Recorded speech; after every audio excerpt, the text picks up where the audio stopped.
Bonjour à tous. Vous écoutez actuellement les prédications de l'Arche de l'Éternel à Anvers, Église de Dieu en Belgique. Nous espérons que cette parole vous bénira. Que Dieu vous bénisse.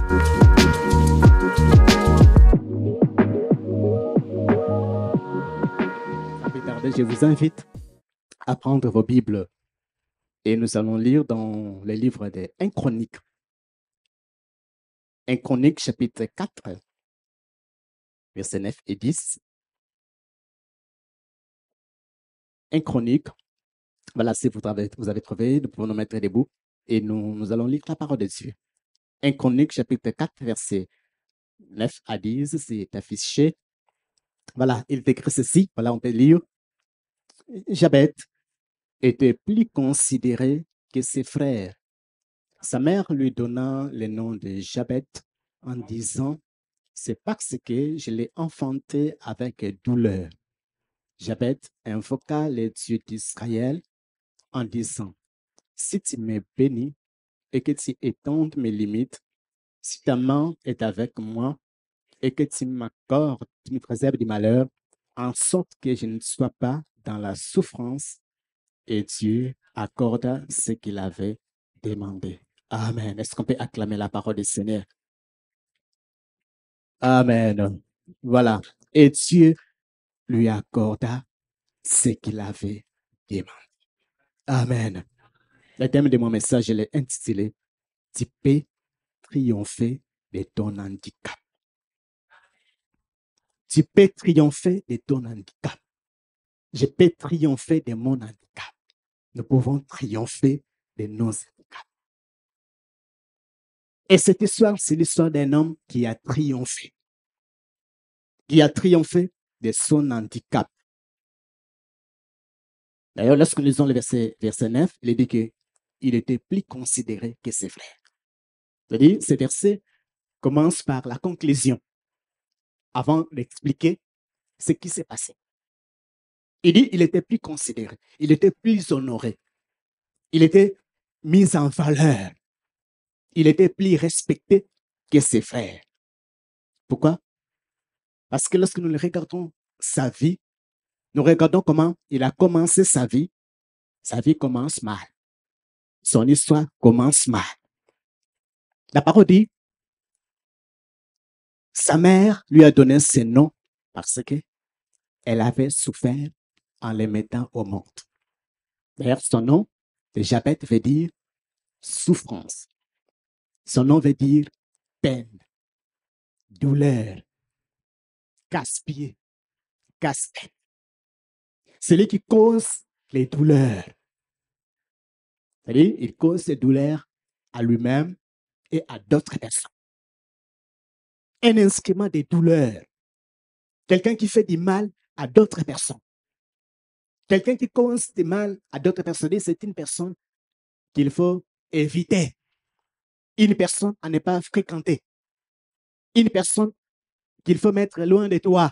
Parce que si tu es en contact avec lui ou avec elle, cette personne va te communiquer la douleur. Cette personne va te communiquer les malheurs. Vous voyez, il commence sa vie très mal. Il commence dans la douleur. Il commence dans la souffrance. Parce que c'est les noms que sa mère lui a donnés. Parce qu'en lui donnant ces noms, en fait, sa mère prédestinait déjà à cet enfant ce qu'il doit devenir plus tard. Comme nous le savons, vous savez, dans l'histoire d'Israël, lorsqu'on donne un nom à un enfant, le nom qu'on donne est très important, ainsi que sa signification. Et lorsque la maman donne ce nom à cet enfant, elle sait ce que cet enfant va devenir plus tard. Or, lorsque nous revenons dans la vie normale, nous savons que chaque parent, chaque mère désire quelque chose de meilleur pour ses enfants. Aucun parent n'a le désir que son enfant souffre. Aucun enfant n'a de désir ou a le plaisir que son enfant plus tard devienne malheureux. Mais ce qui se passe avec cette maman, puisque j'ai souffert, mon enfant doit aussi souffrir. Puisque je l'ai enfanté dans la douleur, puisque je l'ai enfanté dans la peine, J'ai eu beaucoup de peine. J'ai eu beaucoup de peine pour le mettre au monde. Puisque j'ai souffert, cet enfant doit aussi souffrir. Et Jabet pouvait se dire, c'est ça ma destinée. C'est ça ma vie. Je suis destiné à ça. Tout est déjà prévu dès l'avance. Tout est déjà prédestiné. Il n'y a plus rien à faire. C'est la vie qui fait comme ça. Ça doit être ainsi. Je dois souffrir. Je suis condamné à souffrir. Et vous allez voir que Jabet va triompher. Lorsque sa maman, comme je l'ai dit, lorsque sa maman lui donne ses noms, c'est pour souffrir. D'ailleurs, nous lisons les mêmes histoires, nous faisons les mêmes histoires lorsque Benjamin va naître. Lorsque Rachel va mettre son enfant au monde, elle était en train de mourir, elle lui donne le nom de Ben-Oni, qui veut dire souffrance, douleur. Je suis en train de mourir à cause de cet enfant. Cet enfant va souffrir. Et Jacob va comprendre la destinée de cet enfant. Il va réagir. Il va lui donner le nom de Benjamin. Ce qui veut dire le fils de ma droite. Le fils qui fait ma joie. Il est le fils de ma droite. Il est le fils de ma force. D'ailleurs, lorsque nous lisons parmi tous les enfants de Jacob, parmi tous les 12 tribus des enfants de Jacob, il est le seul à qui Jacob a donné le nom. Les restes, soit Rachel, soit Léa. Mais à ce qui concerne Benjamin, Jacob, voyant ce que sa mère avait prononcé sur cet enfant, il dit, ça ne doit pas être ainsi. Mon enfant, c'était un héros. Mon enfant, c'est un vainqueur. Et c'est ce que nous sommes en Jésus-Christ. Nous sommes des héros. Nous sommes appelés à triompher. Nous sommes appelés à vaincre nos handicaps. Quels que soient ces noms, que ce soit les rejets du passé, que ce soit l'amour que tu n'as pas connu de tes parents, que ce soit tout ce que tu as connu dans le passé, les rejets, l'amour manqué de tes parents, les difficultés de la vie, toutes circonstances que tu avais rencontrées dans ta vie, tu peux les triompher si nous agissons comme Jabet. Tu peux triompher. Et Jabet a triomphé. Comment il a triomphé? La parole nous le montre. La parole dit, Jabet invoqua les dieux d'Israël. Jabet s'est rendu compte que le nom qu'on donne à un enfant ne signifie toujours pas que c'est ce que cet enfant va être applicable. Parce que parfois, les gens portent le nom de bonheur. Les gens portent le nom de bénédiction. Les gens portent le nom d'être heureux, d'un homme heureux. Mais dans la vie pratique, ce n'est pas ce qu'il vit. Et c'est ce que Jabet doit comprendre, que le nom qu'on donne à un enfant ne signifie pas que je suis obligé de vivre cette situation. Je ne suis pas obligé de vivre cette situation. Pourquoi? Parce que au-dessus de moi, au-dessus de mon nom, au-dessus de ce que ma mère a prononcé, il y a quelqu'un de plus grand.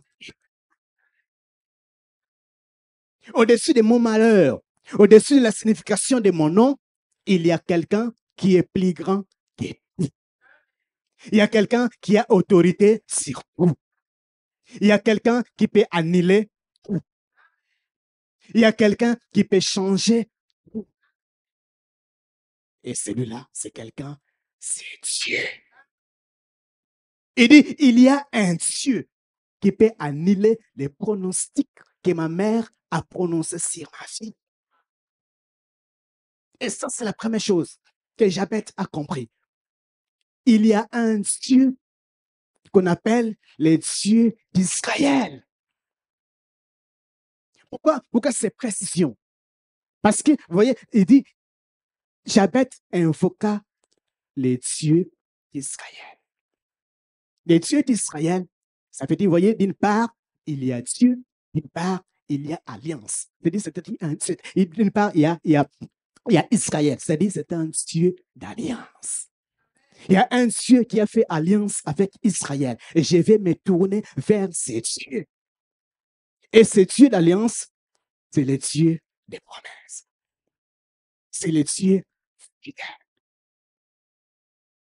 C'est un Dieu capable de tout. C'est-à-dire, cette affaire, ça concerne maintenant entre moi et ce Dieu. C'est une affaire qui me concerne entre moi et Dieu. Bien-aimés, nous pouvons triompher de nos handicaps, de nos problèmes, de nos difficultés, si nous nous rendons compte, nous réalisons jour après jour qu'au-delà de nos situations, au-delà de ce que nous avons connu dans le passé, au-delà de ce que nous vivons, il y a un Dieu qui paie. Nous avons un Dieu tout-puissant. Nous avons un Dieu qui a autorité sur nous. Et ce Dieu est ton Dieu. Et ce Dieu est ton Dieu. Bien-aimé, il y a un Dieu. Tu n'es pas seul. Quel que soit ce qu'on a annoncé sur ta vie, quel que soit ce que tu as connu, tu peux te tourner vers ce Dieu. Tu peux crier à ce Dieu. Et ce Dieu peut annuler toutes les pronostics. Tout ce qu'on a prononcé sur toi. Et c'est ça son secret. Il se dit non, il y a un Dieu. Et je vais me tourner vers ce Dieu. Comme je l'ai dit, combien y a-t-il pas dans les églises, dans les mondes, dans la société, autour de nous, des gens qui s'appellent bonheur, Dieu merci, Dieu béni, Dieu agit, Dieu comme ça, Dieu ceci. Mais au fond d'eux, ils s'appellent Jabet. Souffrance. Pourquoi? Parce qu'il y a quelque chose qu'on a connu dans le passé qui nous ronge. Et il y a quelque chose qu'on n'a pas reçu dans le passé qui nous dérange. Et on se trouve. Tu peux relever la tête. Parce que tu n'es pas seul. Parce que ces problèmes, ces difficultés, ce que tu as connu n'est pas plus grand que Dieu. La maman de Jabet n'est pas plus grand que Dieu. Même si maman a prononcé des malédictions, même si maman a prononcé des choses qui pouvaient m'affecter, il y a un Dieu qui peut tout annuler. Il peut tout annuler. Il peut tout refaire. C'est un Dieu de nouveaux commencements. C'est un Dieu de nouveaux, comme on dit, de nouvelles chances. Il te donne une nouvelle chance pour que tu reprennes zéro. Et c'est ça l'histoire de Jabet. Qu'avec Dieu, on peut réussir tout. Avec Dieu, on peut recommencer. Avec Dieu, on peut faire des exploits. Et c'est ce que David a compris. Il dit, avec mon Dieu, avec Dieu, nous ferons des exploits. Dans le psaume chapitre 60, verset 14, psaume 108, verset 14. Avec Dieu, nous ferons des exploits. Avec Dieu, je me précipite sur mes ennemis. Avec Dieu, nous écraserons nos adversaires. On dit les fils de Corée dans le psaume 44. Avec Dieu, parce que ce Dieu est grand, parce que ce Dieu est fort, parce que ce Dieu est puissant, parce que ce Dieu est capable de... Tu n'es pas obligé de continuer à porter ces noms. Ces noms appelés malheur. Cela ne veut pas dire. Vous voyez, lorsque nous regardons, Jabet n'a pas changé de nom. Mais il a invoqué Dieu pour que Dieu change l'influence que ces noms pouvaient avoir sur sa vie. Les impacts que ces noms pouvaient avoir sur sa vie. Et lorsque les gens l'appellent Jabet, au départ, lorsqu'on l'appelait Jabet, c'est pour prononcer une malédiction. Lorsqu'on l'appelle souffrance, vous imaginez quelqu'un qui s'appelle Jabet, quelle souffrance pour cet enfant.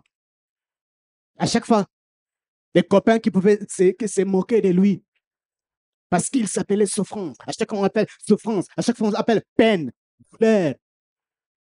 Ça le faisait mal. Porter ce nom pareil, ça fait mal. Ça dérange.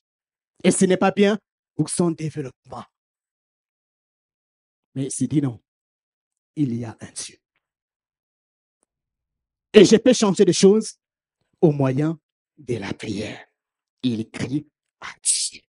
Il invoque Dieu. Il invoque Dieu. Il cherche Dieu dans la prière. Et Dieu l'exauce. Vous voyez, Dieu, d'ailleurs, lorsqu'on lit ces prières, c'est comme une prière égoïste.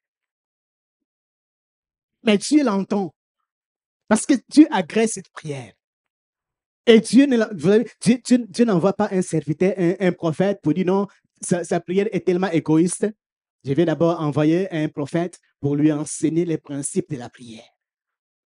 Non, Dieu ne fait pas tout ça. Mais pourquoi? Parce que sa prière est personnelle. C'est la prière qui vient du fond de son cœur. C'est le désir de son cœur. Et Dieu entend les désirs de son cœur.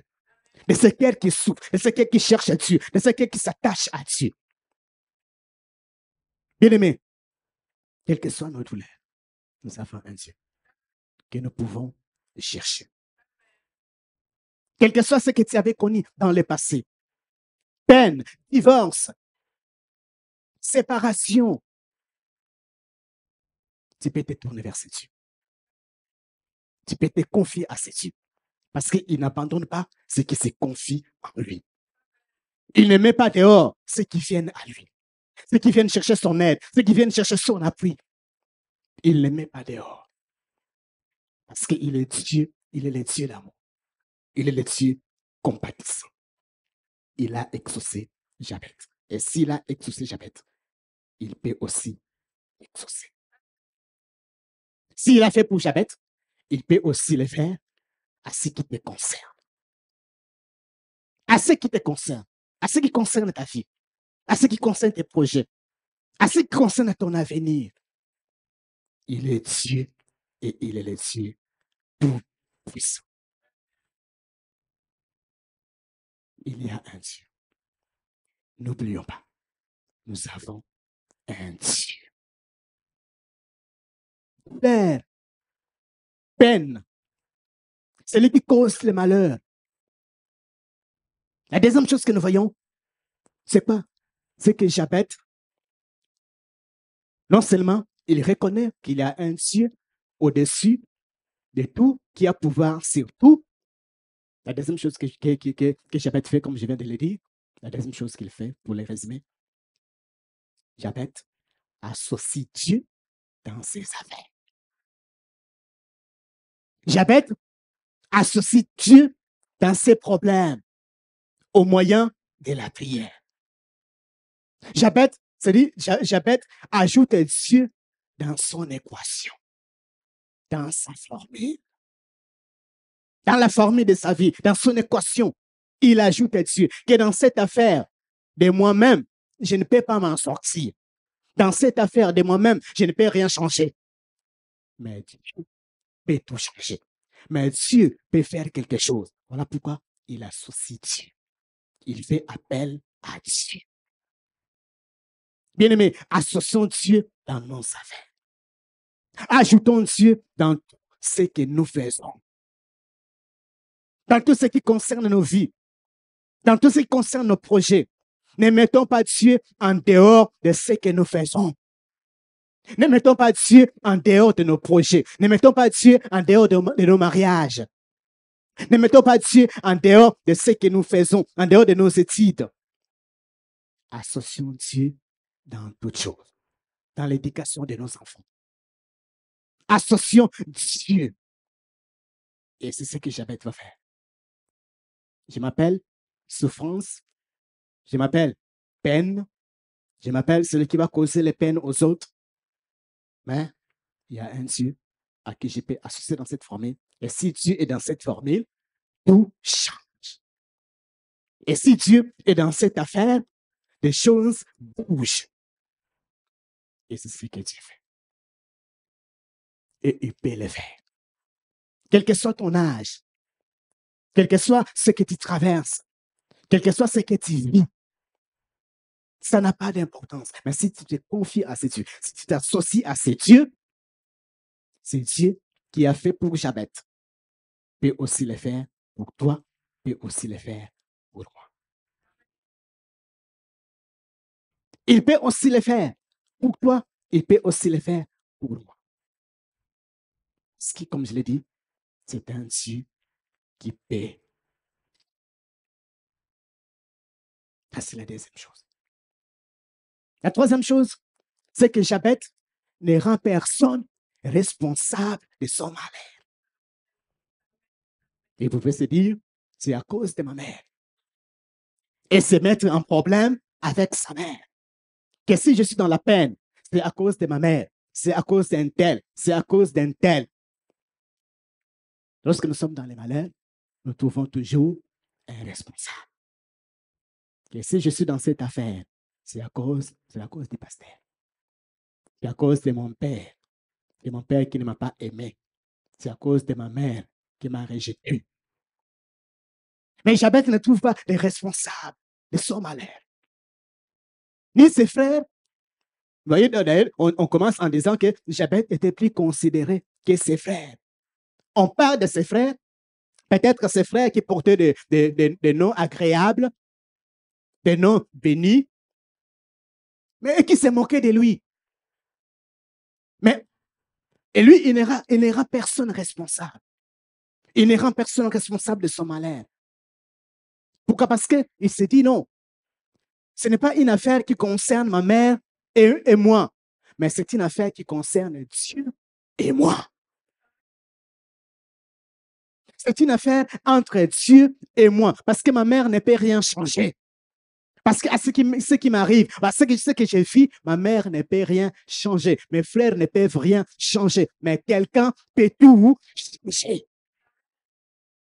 Et ce quelqu'un, c'est Dieu.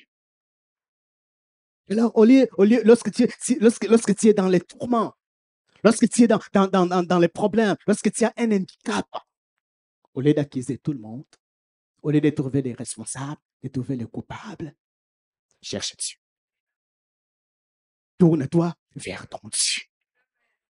Ne dis pas que si je suis dans cette affaire, c'est à cause de mon mari, c'est à cause de ma femme, c'est à cause de mes enfants, c'est à cause de mes parents, c'est à cause de mon ex. Oui, tout ça, c'est vrai. Mais tout ça ne changera rien. La seule chose qui peut changer les choses, c'est lorsqu'on se tourne vers Dieu. Lorsqu'on ne cherche pas de coupable. On dit que dans cette affaire, c'est une affaire entre moi et Dieu. C'est entre moi et Dieu. C'est devant Dieu que j'exposerai ma cause. Et mon Dieu m'exaucera, a dit Michée. Michée chapitre 7, verset 7. Il dit, c'est devant Dieu que je vais déposer ma cause. Je vais les prier et mon Dieu m'exaucera. Jabet ne trouve aucun responsable. Il n'accuse personne. Voyez pourquoi? Parce que ça ne changera rien du tout. Si nous voulons triompher de nos handicaps, ne cherchons pas de coupables, mais cherchons Dieu.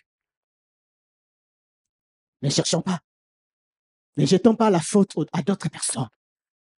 Parce que nous avons un Dieu. Un Dieu puissant.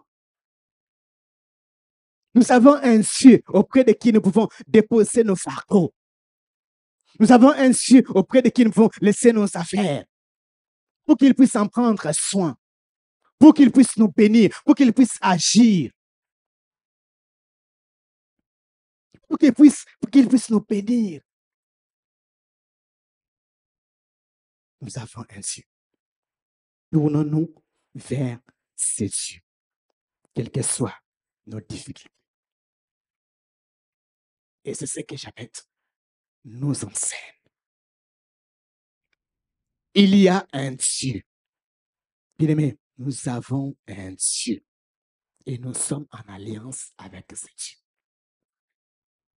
Israël était en alliance avec ce Dieu. Voilà pourquoi Jabet l'a prié. Et Jabet le savait. Bien-aimé, tu n'es pas seul. Ne te sens coupable en rien. Parce que tu peux crier à Dieu. Ne rends personne responsable de ton malheur parce que tu peux crier à Dieu. Parce que tu peux invoquer Dieu. Parce que lorsque tu acquises d'autres personnes, tu perds ton temps. Ça ne change pas ta situation. Ça s'empire encore. Mais si tu te tournes vers Dieu, Dieu peut toucher même la personne qui te rend les difficultés. Dieu peut toucher même tes adversaires. Pourquoi? Parce que tout ce que toi tu cherches, c'est que tu deviennes une source de bénédiction pour d'autres personnes. Parce que lorsque les gens viennent dans les églises, qu'est-ce que les gens viennent chercher? Les gens courent à Dieu pour demander la bénédiction, pour chercher la bénédiction. C'est bien toutes ces choses. Ils courent à Dieu parce qu'ils cherchent la bénédiction, parce qu'ils cherchent quelque chose. Mais le problème, c'est qu'avec la bénédiction, lorsque vous les cherchez, ça peut aussi vous entraîner dans les malheurs. Ça peut vous entraîner dans les esquives. Ça peut vous entraîner dans des justifications. Je ne suis pas là, j'ai beaucoup de choses à faire, j'ai beaucoup de choses à gérer, j'ai beaucoup. C'est-à-dire, la bénédiction que Dieu a donnée, ça devient source des malheurs, source des esquives, source des problèmes. Or, ce n'est pas ainsi que Dieu destine la bénédiction. Mais lorsque nous venons chercher pour que nous soyons des sources de bénédiction, Dieu va nous bénir. Et Jabez devient une source de bénédiction pour nous. Une source d'inspiration. Parce que nous pouvons nous servir de son exemple. Dieu l'a béni. Nous pouvons regarder sa vie, comment sa vie a commencé et comment il a fini sa vie. Et il devient pour nous une source de bénédiction parce qu'il peut nous inspirer. Parce qu'il nous apporte son secret. Il nous apporte ce que lui, il a fait pour que Dieu puisse le bénir, pour que Dieu puisse agir. Bien-aimé, tu n'es pas seul. Permettez-moi de me répéter. Tu n'es pas seul. Tu n'es pas seul dans cette affaire. Et quelle que soit ta douleur, quelle que soit ta souffrance, tu peux crier à Dieu. Quel que soit ce qu'on t'a fait dans le passé, tu peux crier à Dieu. Il y a quelqu'un qui est au-dessus de toi. Dieu est au-dessus de vous. Et Dieu veut que tu deviennes une source de bénédiction. Lorsque nous lisons dans Genèse au chapitre 15, Dieu vient voir Abraham. Et Dieu dit à Abraham, on ne t'appellera plus Abraham, mais ton nom sera Abraham. Et lorsqu'il parle de Sarah, il dit, tu ne donneras plus à Sarah le nom de Sarai. Vous voyez la différence? À Abraham, il dit, on ne va plus t'appeler. C'est-à-dire, tout le monde ne doit plus t'appeler Abraham. Mais tout le monde va commencer à t'appeler Abraham. Mais à ce qui concerne Sarai, ta femme, tu ne l'appelleras plus. C'est-à-dire, c'est toi qui ne vas plus commencer à appeler Sarai, Sarai. Mais qui doit commencer à appeler Sarai, Sarah. C'est-à-dire, la bénédiction d'Abraham, Dieu le met dans la bouche de tout le monde.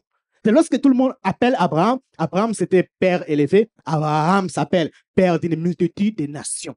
Et Dieu met la bénédiction d'Abraham dans la bouche de tout le monde. Lorsque tout le monde appelle Abraham, c'est-à-dire il appelle la bénédiction. Abraham, il appelle la bénédiction. Mais ce qui concerne Sarai, Dieu dit non, je mets la bénédiction de Sarai dans ta bouche. C'est toi qui dois prononcer la bénédiction sur Sarai. Tu vas plus l'appeler Sarai, tu vas l'appeler Sarai, qui veut dire princesse. Sarai, c'était ma princesse. Maintenant, Sarah, c'est princesse. Parce qu'il sera une mère. Et c'est à cela que Dieu nous appelle, pour que nous soyons une source de bénédiction. Et jour après jour, lorsque Dieu te bénit, c'est pour bénir d'autres personnes. Et c'est ce que Jabez nous apprend. Résumé, et je vais terminer pour terminer. Jabez a triomphé. Et nous pouvons triompher. Jabez a réussi et nous pouvons réussir. Pourquoi? Parce que, premièrement, il s'est dit, il y a quelqu'un de plus grand que tout au-dessus de mes problèmes. Nous avons quelqu'un de plus grand au-dessus de nos problèmes. Deuxièmement, il s'est dit, non, je vais associer ces dieux. Associons Dieu dans tout ce que nous faisons. Je vais ajouter Dieu dans mon équation. Dans tout ce que nous faisons, associons Dieu, ajoutons Dieu. Troisièmement, il ne rend personne responsable de son malheur. Il ne dit pas, c'est ma mère. Parce que c'est une affaire qui concerne entre moi et Dieu. Et c'est Dieu qui peut tout changer. Tu peux triompher de ton handicap si tu appliques les mêmes principes. Si nous appliquons les mêmes principes comme Jabez, nous avons un Dieu que nous pouvons prier. Que Dieu nous bénisse.